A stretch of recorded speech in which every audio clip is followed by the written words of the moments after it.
Hi, Dave Roscoe here. It is Monday, June 30th, 2025, and it's been an interesting weekend, and I've been looking forward to talking about the Pi2Day announcements, and we will talk about that in just a minute. I also want to let you know that I will be leaving for vacation for the rest of the week. I'll be back on July 5th, which is over the weekend. So you won't hear from me again until next Monday, July 7th. Just want to give you a heads up. Don't panic.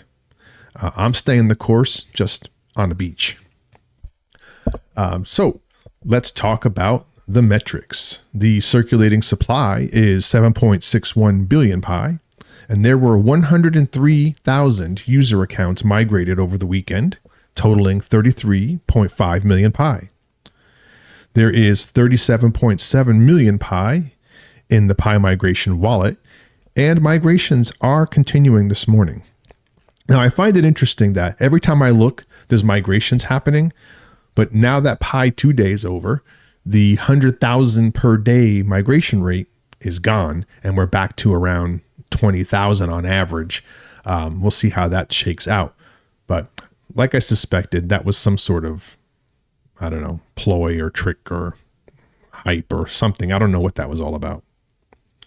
The migrated unlocked rewards is at 2.35 billion Pi, with 25.2 million Pi unlocked over the weekend and now free to be traded on the open markets.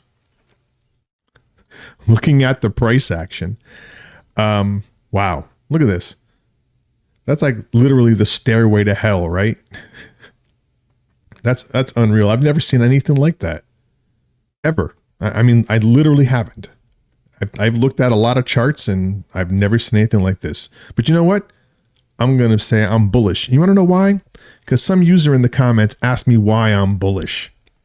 And I'll tell you why I'm bullish. I don't give a rat's ass what the Pi coin price is doing at any given time. I don't care. I report on it because people do. But I've been saying all along, what the markets are doing with Pi, not my business. I get into it for a little bit of fun. I'm in it right now. I got a long with no stop loss, and I don't care.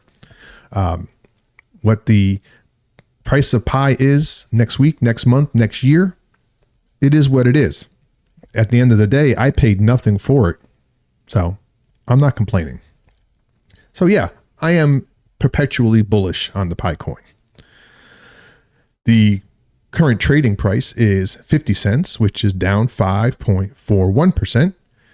The market cap is at $3.85 billion, which is down 5.33%. Ouch, that hurts. I don't like it. I don't like to see it under 4 billion.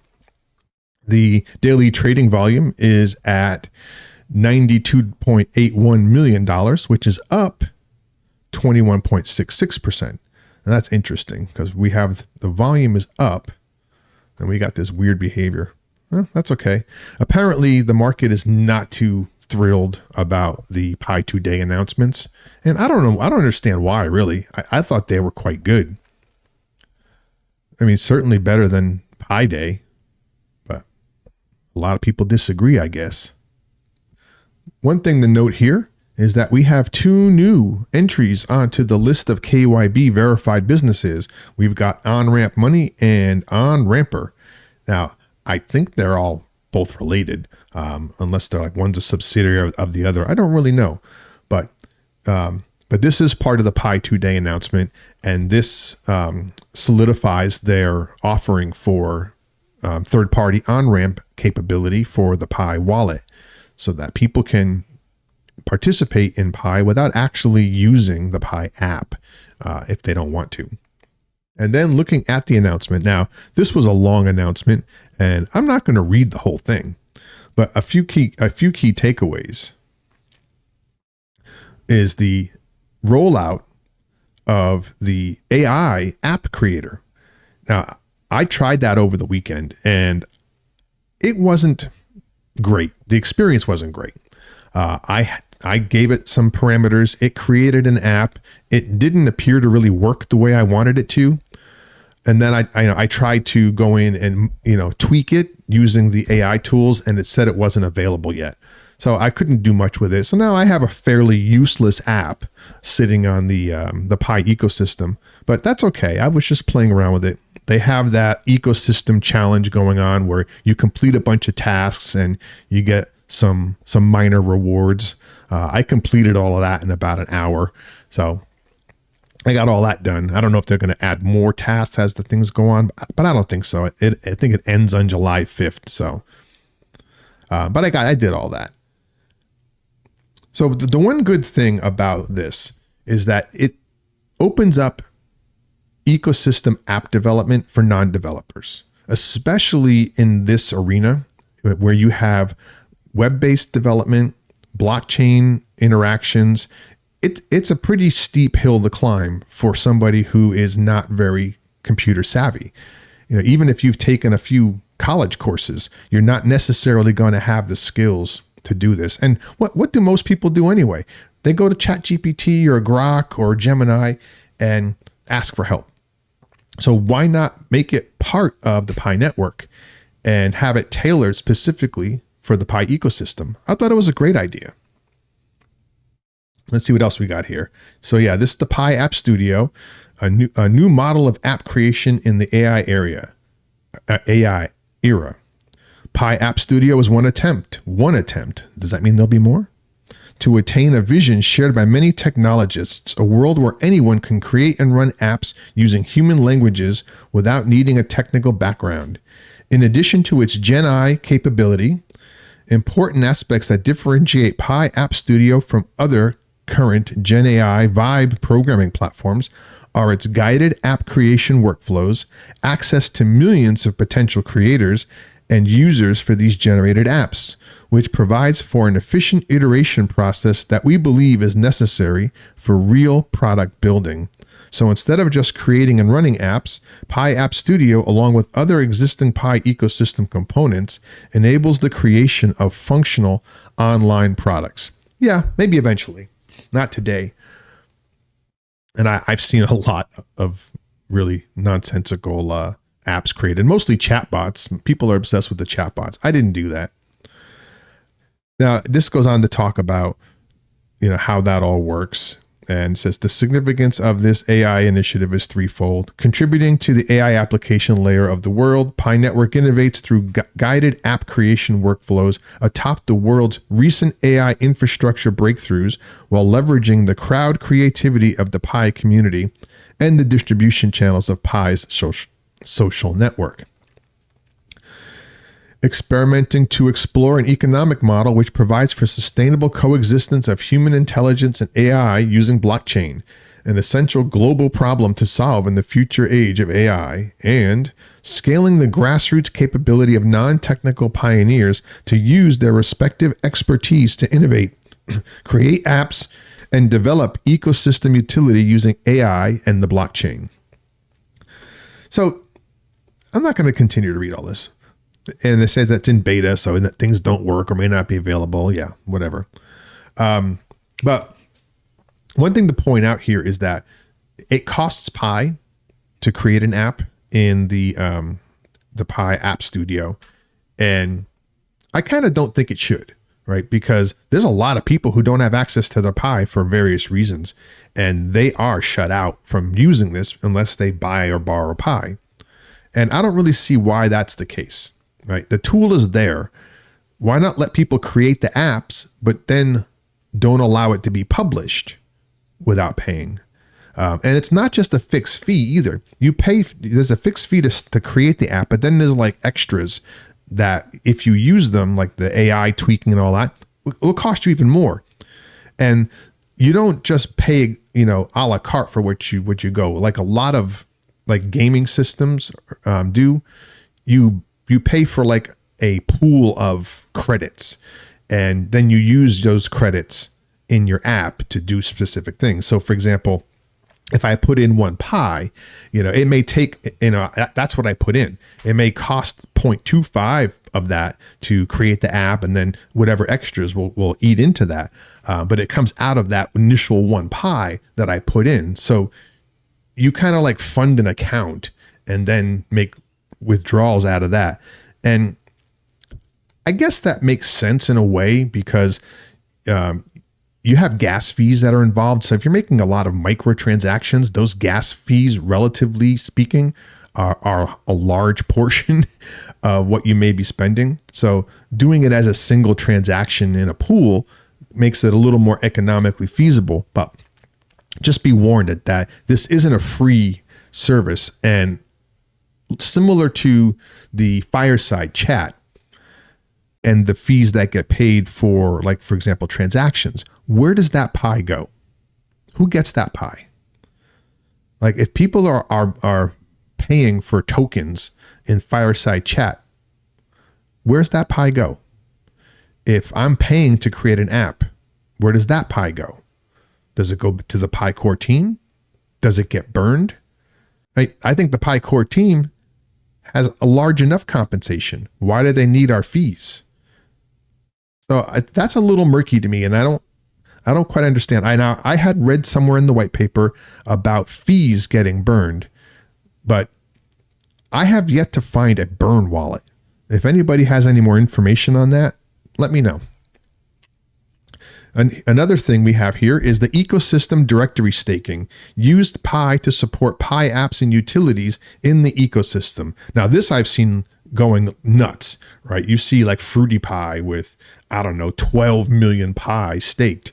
And people think that's incredibly high, but think about it. There's like 70 million people active in the Pi network. 12 million staked Pi, that's like, less than half of them staking one Pi. So it's not that hard to get there. Ecosystem directory staking is a new platform level utility that introduces a decentralized way for pioneers and businesses to actively support and promote the ranking of Pi apps and utilities in the ecosystem interface.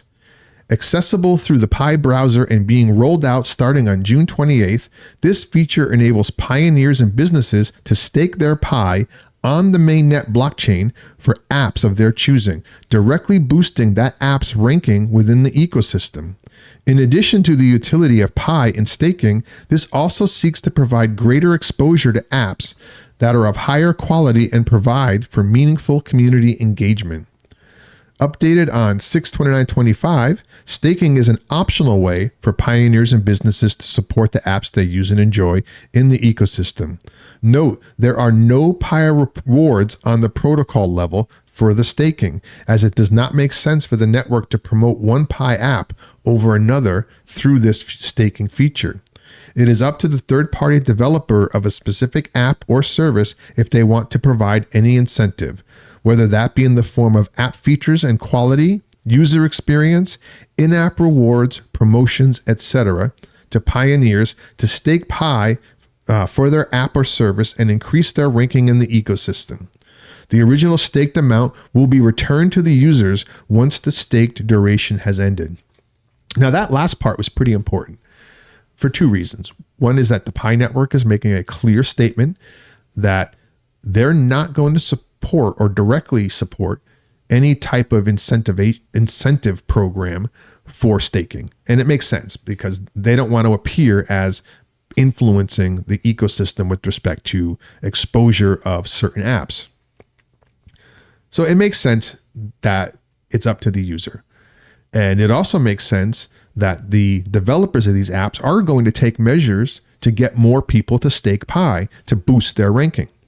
This happens all the time, whether that be in some sort of feature or special access, like ad-free or something. If you stake a certain amount for a certain period of time, who knows? There's a lot of options, but it's kind of cool. And just to be clear, it's not exactly staking in the purest sense, but I did notice I staked some Pi just to test it out, and what it does is it creates a smart contract, and that smart contract expires, at the time that you set, and then you can claim it again. It works very similar to a migration lock or unlock. And if you go into your wallet, you'll see your staked transaction. It shows up as a lock. So that's how they do it. It works almost the same way but it's not quite.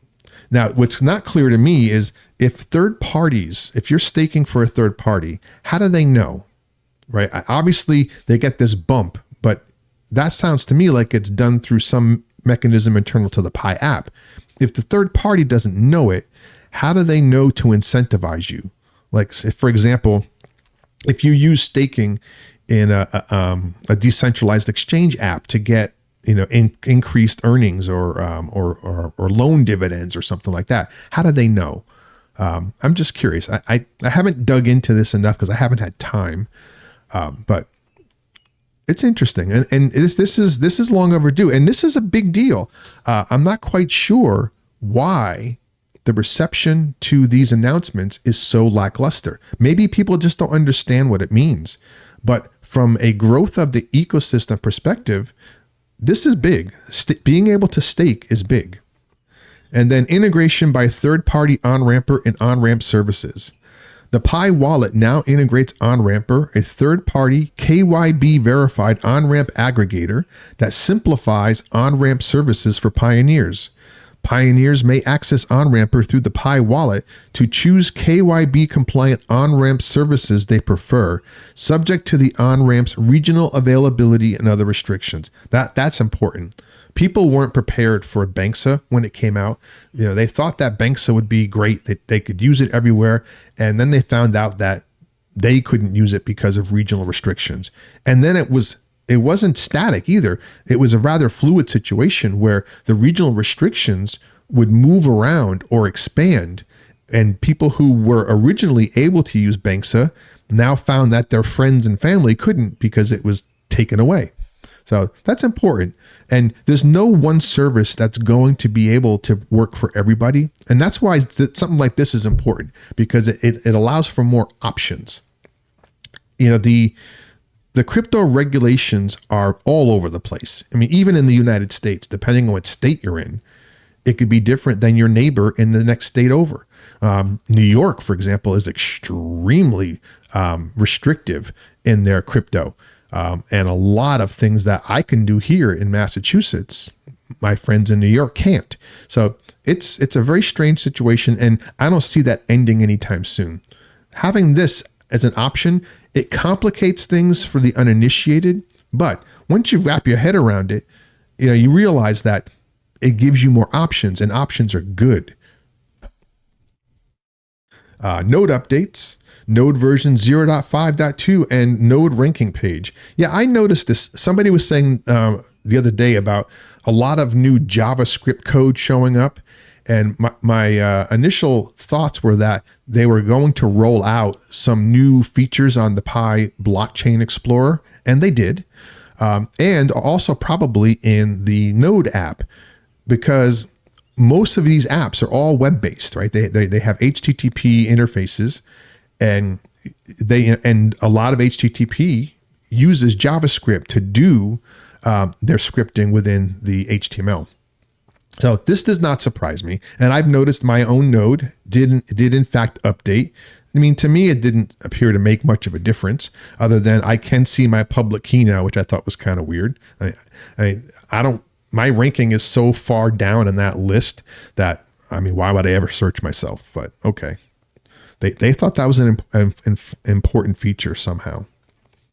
And then mainnet migration and KYC updates, unblocking over 500,000 additional pioneers. Well, that's great.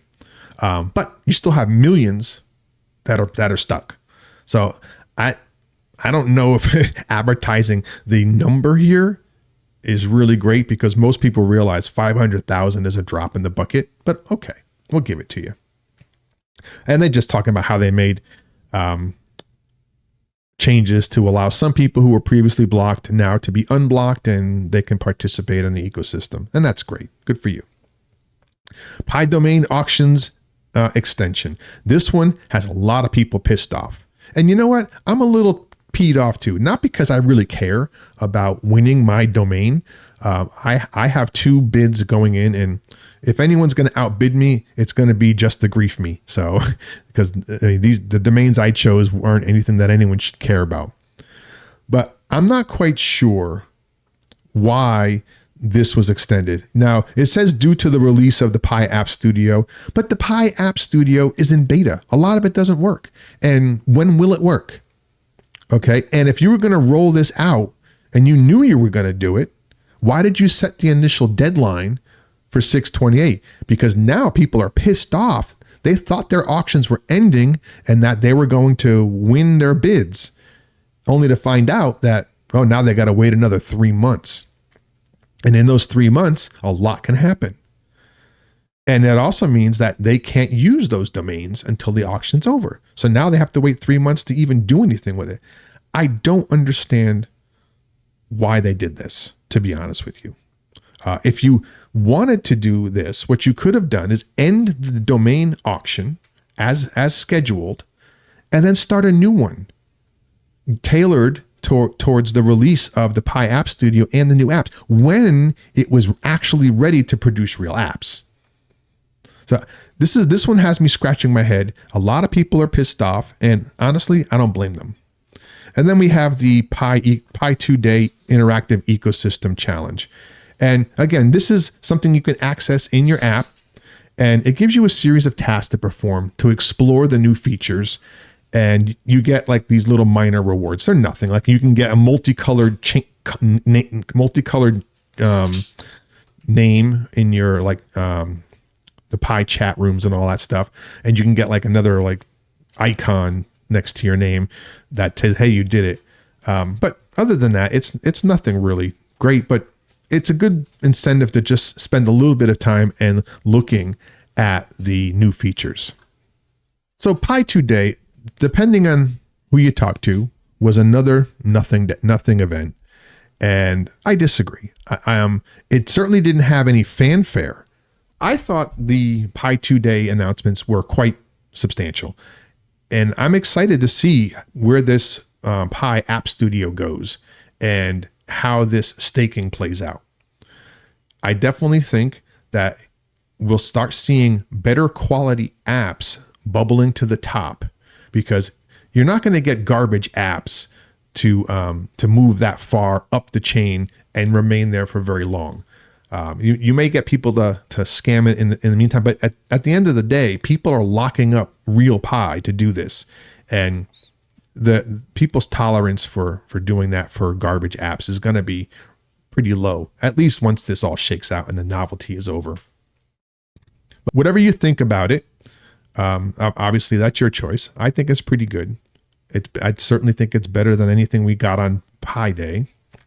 And, there was no hype leading up to it, which is very surprising. In fact, it was quite the opposite. We had something of a bear run, which is continuing right now. But that's okay. The Pi coin will recover.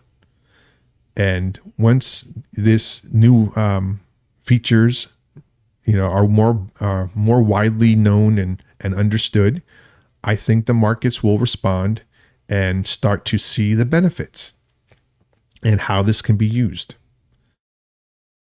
Well, that's all I've got for today. I don't know if you guys are nervous. I mean, the price is low. Okay, I'll give you that.